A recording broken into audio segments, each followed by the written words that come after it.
L'énigme, les yeux fermés. Bien, sujet de notre tribune téléphonique, on change d'heure demain. Il y a deux raisons pourquoi ce changement d'heure est particulier. D'abord, la Colombie-Britannique a annoncé, je pense que c'est lundi ou mardi, mais au tout début de la semaine, que c'était la dernière fois pour eux. Donc, ils vont avancer l'heure comme nous, là, entre samedi et dimanche. Pour la dernière fois, ils vont rester à cette heure-là ensuite de façon permanente. Donc, au printemps, à l'automne, pardon, on recule pas l'heure. Là, on revient plus en arrière là-dessus. Il y a eu une consultation au Québec sur le même sujet, il y a 1 an et demi environ, de Simon Jolin Barrette. Consultation en ligne, les gens ont participé, puis on dit qu'à 91%, quelque chose comme ça, les gens étaient d'accord, là, auraient souhaité qu'on reste ici aussi à l'heure avancée. Mais bon, sincèrement, on n'entend plus parler. Là. C'est comme une consultation de Simon Jolin Barrette qui est un peu tombé dans le néant. Je comprends, cette semaine, on aurait aimé lui parler, on l'a invité, mais bon, semaine de relâche, il est père de famille avec des enfants. Bon,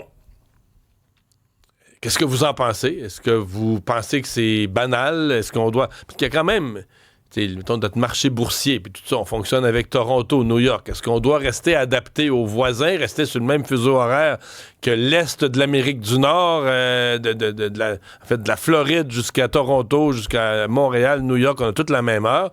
Ou est-ce que, quelques mois dans l'année, le Québec pourrait seul se séparer de ce fuseau horaire-là pour dire, nous, on reste à l'heure avancée, 1-8-7 Cube Radio, t'as l'air morte de rire. Parce que je trouve que c'est un drôle de dossier. À chaque année, tout s'enflamme, les réseaux sociaux s'enflamment. Mais il me semble qu'il y a des choses plus importantes qu'une heure de changement. Ben, on va voir. Les gens vont nous dire, c'est une position. Vous pouvez nous dire que c'est pas important. Mais on va en parler tout de suite avec quelqu'un qui s'est intéressé à la question. Peut-être pour alimenter la discussion au départ, la Dr Maude Bouchard, neuropsychologue, directrice de la recherche et développement à la clinique virtuelle du sommeil à Léo. Bonjour. Bonjour. Docteur Bouchard, vous qui étudiez le sommeil, est-ce qu'il y a un impact négatif sur le sommeil de changer d'heure? Ben là, c'est drôle parce que vous avez parlé que la toile s'enflamme quand on parle du changement d'heure et j'ai la même réaction, ça enflamme parler du changement d'heure. Il y a des gens qui le ressentent pas du tout et sont tannés d'en entendre parler. Il y en a d'autres qui le ressentent pendant une semaine, qui aimeraient ça qu'il soit aboli. Donc, c'est toujours assez intéressant de venir en parler. Il faut savoir que, oui, il y a des différences individuelles sur comment on le ressent, mais c'est à l'échelle de la population, tout ça. Là. Donc, c'est des millions d'individus qui, demain, vont perdre 1 heure de sommeil. Et là, vous pouvez penser à comment vous vous sentez quand vous êtes en privation de sommeil. Il y a des impacts. Puis on peut se dire, 1 heure, qu'est-ce que c'est? À l'échelle de millions de personnes, effectivement, il semblerait qu'il y a des impacts sur le fonctionnement et même parfois sur la santé. Vous, est-ce que dans votre travail, vous les mesurez, ces impacts-là? Donc, nous, on est vraiment une clinique qui intervient sur les problèmes d'insomnie, mais il y a plein de chercheurs au Québec puis au Canada. On a plein de très, très bons chercheurs, des chercheuses en sommeil qui s'intéressent à la question et à l'impact et donc qui les répertorient effectivement là, d'année en année. Ouais. Vous vous intéressez à l'insomnie parce que d'abord, une des questions que ça pose, c'est est-ce que l'espèce de cycle de sommeil là, avec des heures, là, les gens qui se couchent lèvent à la même heure, ben, tu sais, je veux dire, tu vas te réveiller ou tu vas te réveiller trop tôt, ou tu t'endormiras pas pour aller te coucher à ton heure habituelle. Ça peut jouer d'un côté ou de l'autre, mais est-ce que vous, est-ce que dans un bon sommeil, le cycle à des heures précises, c'est si important que ça? Ben tout à fait. En fait, c'est un peu plate comme recommandation, mais un horaire qui est assez régulier pour le cerveau, pour le corps, c'est pas mal bon. Pourquoi? Parce qu'on a une horloge biologique dans notre cerveau qui gouverne plein de cycles d'hormones dans notre corps, de température aussi qui va fluctuer sur une période de 24 heures. Et cette horloge-là est quand même assez réglée au quart de tour. Et quand on la challenge, on la bouge, ben ça peut avoir des impacts. Et justement, on parle d'insomnie. Le changement d'heure, pardonnez-moi, il y a des gens qui vont le vivre assez bien, puis il y en a d'autres, il y a des populations qui le vivent de manière beaucoup plus difficile. Les gens qui ont déjà de l'insomnie, donc la difficulté à s'endormir, à rester endormi, des éveils super tôt le matin sans être capable de se rendormir, ben eux, des fois, ils vont trouver ça difficile. Je pense aux gens aussi qui ont des horaires atypiques. Vous en faites peut-être partie dans les médias. Je pense qu'on peut dire ça, oui. À l'heure qu'on commence, nous, oui, on est des horaires atypiques. Puis souvent, moi, je le calcule en cycle. Exactement. Tu sais, on dit que les cycles de sommeil, c'est 1h30. Donc, je me dis, je calcule en cycle de sommeil. C'est-tu vrai, ça? C'est-tu vrai, là? Faut compter des cycles d'1h30? Je sais pas si on a besoin de les compter, mais c'est vrai que ça existe, qu'on a des cycles de sommeil d'à peu près 90 minutes quand on dort. Non, Isabelle est contente en studio parce qu'elle nous écœure avec ses cycles de sommeil depuis 2 ans. Puis là, il y a une grande experte qui donne raison. Elle s'en remettra pas. Là. Le show est fini pour elle. Mais là, attendez, j'ai un petit bémol là, pour vous parce que parfois, si on n'a pas beaucoup de temps pour dormir, justement, un horaire qui est assez chargé, qu'on doit se lever tôt, des fois, c'est mieux de se réveiller en plein milieu d'un cycle et d'en avoir un petit peu plus que de se réveiller à la toute fin d'un cycle. Ça dépend si on veut prioriser notre quantité de sommeil ou l'état dans lequel on va se réveiller. Moi, je priorise l'état. OK. Bon. Donc, on priorise les cycles à ce moment-là. OK. Je reviens au changement d'heure. Est-ce qu'il y a quelque chose de particulier à dire sur le sommeil des enfants? Là? Parce que dans la discussion, il n'est pas rare que on va dire les adultes, c'est tel que tel, mais qu'on va amener dans la discussion le cas propre des enfants. Est-ce que vous avez des observations particulières pour les plus petits? Ben là, les plus petits, notre fameuse horloge biologique, là, est pas mal bonne quand on est adulte. Mais quand on est enfant, elle est vraiment ça coche. Donc, quand on change l'horaire des tout petits, des fois, ça peut avoir un petit peu plus d'impact. Des fois, ça peut prendre un petit peu plus de temps. D'ailleurs, on donne pas cette recommandation-là nécessairement aux adultes, mais pour les enfants, des fois, on va dire d'étaler le changement sur quelques jours pour que ça se fasse plus graduellement pour les aider. Puis, vous avez mentionné la Colombie-Britannique qui décide d'abolir le changement d'heure qui reste à l'heure d'été. Donc, l'abolition, je pense que ça peut être une très bonne chose pour les enfants, les ados, pour tout le monde.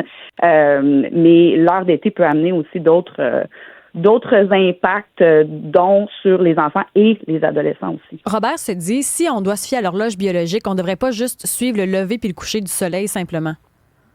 Là, Robert, il est excellent, là. Ouais, mais c'est parce que là... Parce qu'au 21 décembre, Dr Bouchard, la journée est plus courte. Ça veut dire que tu la mettes à un bout ou à l'autre, la journée, l'enseignement n'est pas long, là.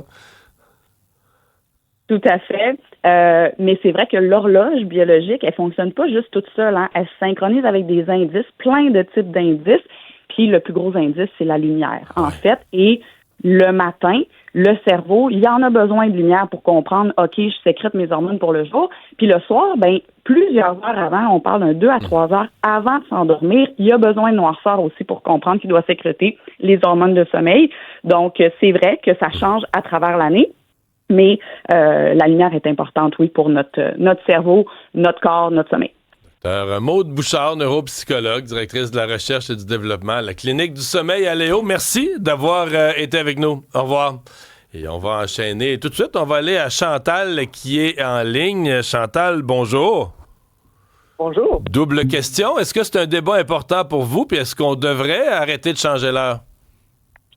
Oui, moi, j'aimerais qu'on aime changer l'heure. Puis je comprends pas pourquoi faire que les gens disent que on perd 1 heure de sommeil et on a tout simplement à se coucher 1 heure plus tôt ou se lever 1 heure plus tard. Sauf pour ceux qui travaillent les fins de semaine, c'est peut-être plus difficile, mais quand même. Oui, effectivement. Donc pour vous, c'est pas ça, c'est pas un problème, là. C'est pas un problème, mais ça reste que moi, personnellement, quand on est sur l'heure d'été, ma qualité de sommeil est meilleure. Okay. Mais sauf que pour la transition, c'est pas un problème, comme je vous dis, parce que on se couche 1 heure plus tard ou on se lève 1 heure plus tôt. On se lève 1 heure plus tard, c'est tout. Mais si vous aviez le pouvoir de décider, vous laisseriez ça toute l'année à l'heure avancée? Oui, effectivement. OK. Hey, merci de nous avoir appelés.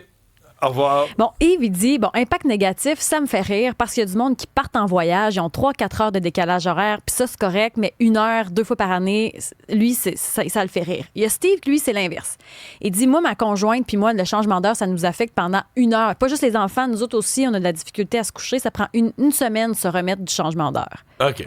Stéphane est avec nous. Bonjour, Stéphane. Bonjour. Je comprends que vous travaillez sur la construction. Ça a quoi comme effet? Vous voulez l'heure avancer tout le temps ou pas? Non, je veux que l'heure change parce que, comme la spécialiste a dit tantôt, le cerveau a besoin de lumière, surtout le matin. Puis nous, sur la construction, on débute tôt, puis on a besoin de clarté. Si on fait pas le changement d'heure, on se ramasse à avoir de la clarté juste à partir de 8h40 dans le pire des temps. Ouais. Vraiment pas de bon sens. En Colombie-Britannique, quelqu'un a fait de la vérification parce que le premier ministre a dit on va gagner 1 heure d'ensoleillement, mais là, gagner, c'est un peu trompeur son propos. On va gagner 1 heure dans l'après-midi, mais vous avez parfaitement raison, Stéphane, ils perdent le matin. Eux, dans leur cas, avec leur fuseau horaire, là, le soleil va se lever à 9 h le matin. Donc, le 21 décembre, la journée la plus courte de l'année, il va faire noir jusqu'à 9 h le matin. Avec les enfants partent pour l'école, tout ça. Alors, vous dites, c'est la construction, nous mettons de la noirceur jusqu'à 9 h moins quart, 9 h le matin. Pour vous, c'est un problème, là? Oui, il y a un gros problème. Il y a des chantiers que tu n'as pas énormément de clarté, tu travailles à l'extérieur, tu dois installer pour 2 heures des lampadaires, puis c'est assez problématique. Là. Ça fonctionne au ralenti. Puis en même temps, comme la spécialiste disait, notre cerveau a besoin de lumière pour se réveiller, et ainsi de suite. S'il faut attendre encore 2 heures de plus pour embarquer le système, ça n'aide pas non plus. Merci Stéphane. À bientôt. Au revoir. L'heure avancée est vraiment populaire sur la messagerie. Vraiment. Oui. Mais on dirait que les gens oublient que peu importe, là, on a la même durée de jour. Là. Ça va rester, peu importe l'heure de plus, l'heure de moins, on a le même nombre d'heures d'ensoleillement. C'est-à-dire que je pense qu'il y a deux camps. Là. Dans les gens qui sont contre le changement d'heure, t'as ceux qui aiment l'heure avancée à l'année longue, puis t'as ceux qui détestent le changement. Il y a 2 raisons pour lesquelles tu peux vouloir l'heure avancée tout le temps. Amel est en ligne. Bonjour. Bonjour. Bon, dans votre cas, vous trouvez que c'est un débat important, puis vous voulez qu'on garde l'heure ou qu'on change l'heure? Je pense que il faut qu'on cesse de changer les heures parce que ça perturbe la vie de la personne. Nous, on est tous des humains, hein? Donc, Québec ou Nouveau-Brunswick ou États-Unis, c'est pareil. Pourquoi que le Québec est bien spécial où on fait les changements d'heure? Parce que ça se fait pas dans les autres pays, là. Mais au Canada, aux États-Unis, tout le monde le fait. Là. Quand on change d'heure, nous autres, là, ça change aux États-Unis, à New York, ça change à Toronto, en Ontario. Normalement, ça devrait cesser, là, parce que c'est un jeu c'est un jeu sur notre cerveau, là. Moi, actuellement, je suis à la retraite, puis je m'en fous un petit peu plus de l'impact d'augmenter. La seule chose que quand on est sous médication et tout ça, on va changer tout. On change tous les cycles. Donc, c'est ça. Donc vous, on garde l'heure. Vous garderiez l'heure avancée toute l'année? Oui, effectivement. OK. Pour arrêter les perturbations qui dérangent 2 fois par année. Merci de nous avoir appelés. Il y a beaucoup d'appels. Il y a Claude qui est en ligne. Bonjour, Claude. Oui, bonjour. Votre opinion à vous, est-ce qu'on parle de ça pour rien ou bien c'est quelque chose que le gouvernement devrait s'occuper? C'est sûr qu'on est tanné d'entendre parler de ça, mais moi, je me posais la question, pourquoi qu'on couperait pas la poire en 2 et ajouter un 30 minutes puis plus toucher à ça après. Là, là Claude, là, on va être comme Terre-Neuve à la demi-heure. À la demi-heure, là, tu sais, mettons, tu vas écouter une émission de TV, une demi-heure plus tard dans les Maritimes, une demi-heure plus tard. On se complique pas la vie un peu, là? Je sais pas, mais ça serait simple. Ouais, peut-être. Mais vous, est-ce que ça, mettons, la semaine du changement d'heure, mettons, à partir de dimanche, là, puis les jours suivants, dans votre vie, est-ce que ça vous dérange? Est-ce que vous le sentez? Est-ce que ça perturbe vos cycles de vie ou de sommeil? Non, pas du tout. Mais vous, ça vous fatigue pas? Non. Mais vous entendez les autres chialer, fait que vous dites on pourrait les accommoder par une demi-heure. Oui. Je comprends. Hey, merci beaucoup, Claude, de nous avoir appelés. On a une couple de cyniques. Charles, il dit le gouvernement travaille toujours contre la population. Donc, si la population veut garder l'heure d'hiver, l'heure d'été, on va avoir l'heure d'hiver. Donc, lui, il pense qu'on va avoir l'autre.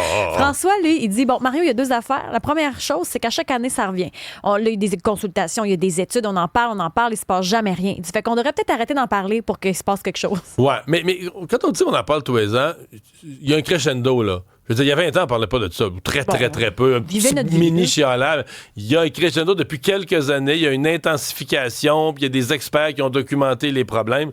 Tu sais, moi, je vais appeler dans ma propre ligne ouverte. Moi, je ne veux pas insulter personne, mais quand j'entends les gens parler de ça, j'ai l'impression que le changement d'heure, ça serait, mettons, on déplacerait l'heure de 4 heures. Là. Oui. Puis là, on dit, le sommet. Peut-être que je suis bien fait. Moi, je le sens pas. Là. Puis, mettons en vacances. Je vais donner un exemple. En vacances. Pas d'horaire, pas de cadran, pas de rien. Mettons, je suis au chalet, tu sais. Je aller me baigner en me levant, n'importe quoi, dans le lac. Là, un matin, je vais me lever à 7 heures. Le lendemain, je vais me lever à 6 heures. Ben oui. L'autre matin, je vais me lever à 7h30. je veux dire, 1 heure de plus ou de moins, puis je veux dire, c'est pour ça que j'ai un peu de misère à saisir. Peut-être que je suis moins cyclique que certaines personnes là, qui ont vraiment des heures. Pis... Si je peux le comprendre pour les enfants, mais pour les adultes, donc ça veut dire que tu vas pas voir de spectacle le soir. Roger dit... Moi, je change plus d'heure. C'est les autres qui s'adaptent à mon heure. Ah, OK. Roger, il vit selon ses propres lois. Il y a François qui est en ligne. Bonjour, François. Bonjour, M. Dumont, ça va bien? Vous avez le mot de la fin, François. On change l'heure ou peu? Ben, moi, comme j'ai dit dans mon texte, j'ai toujours mieux fonctionné avec l'été. Puis, je comprends ce que vous dites, là. Il y en a qui ça dérange pas du tout. Moi, je suis peut-être très, très, très cyclique, là. Mais quand on tombe à l'heure d'hiver, j'ai beaucoup de misère. Puis, le fait que le soleil, le fameux 21 décembre, avec le soleil qui se lève, mettons, à 9h moins 20, qui fait noir jusqu'à 9h moins 20, 9h moins quart, ça vous fatigue moins? Ben moi, c'est un petit cas spécial. Ça ne me fatigue pas du tout parce que je suis non-voyant. Fait que, tu sais, je veux dire... Vous êtes moins sensible à la luminosité. Ouais, je suis ça. Mais comme je disais un petit peu plus tôt, de toujours en parler à chaque année, tu sais, moi, je me dis, tabarouette, pluguez-vous, tu sais. Il y a bien des affaires au Québec, c'est d'un bar ou de l'autre, puis on jongle à chaque année avec bien des sujets, là. Tu sais, il me semble qu'on devrait causer ça une fois pour toutes. Hey, merci beaucoup, François, d'avoir appelé. Au revoir. Bon, c'est ça au téléphone. Je parle de luminosité qu'un non-voyant, mais je peux pas savoir. Je comprends qu'il est beaucoup moins sensible à la question de la lumière. Là. Bon, j'avais dit le mot de la fin, mais il y a tellement de monde. On me dit, Antoine, bon commentaire. Là. Bonjour, Antoine. Oui, bonjour. Vous prenez des mesures proactives, là? Oui, je me prends 4-5 jours d'avance. Je commence à me coucher plus tôt. Puis rendu le dimanche, il n'y a aucun problème. Puis c'est une bonne défaite là, pour aller se coucher quand on est fatigué avant. Fait que c'est parfait. Ouais. Ça fonctionne. Fait que là, vous l'avez déjà fait, ça avait déjà commencé là, à l'heure où on se parle. Là. Ah oui, moi je suis rendu, là déjà. OK, vous êtes prêt pour le changement d'heure, mais si vous le faites comme mesure compensatoire, mais si vous étiez le ministre responsable, est-ce que vous enlèveriez le changement d'heure ou vous le garderiez? Je le garderais pour suivre là, l'Amérique du Nord en général, mais si ça disparaissait partout, je suivrais, mais sinon, non. Je vois pas d'intérêt. Ça, je pense qu'il n'y a même pas de question. Là, si ça disparaît en Ontario, aux États-Unis, tout d'après moi, ça, on va suivre. Là, c'est quasiment un automatisme. Mais merci, Antoine. Merci tout le monde de nous avoir appelés et écrits.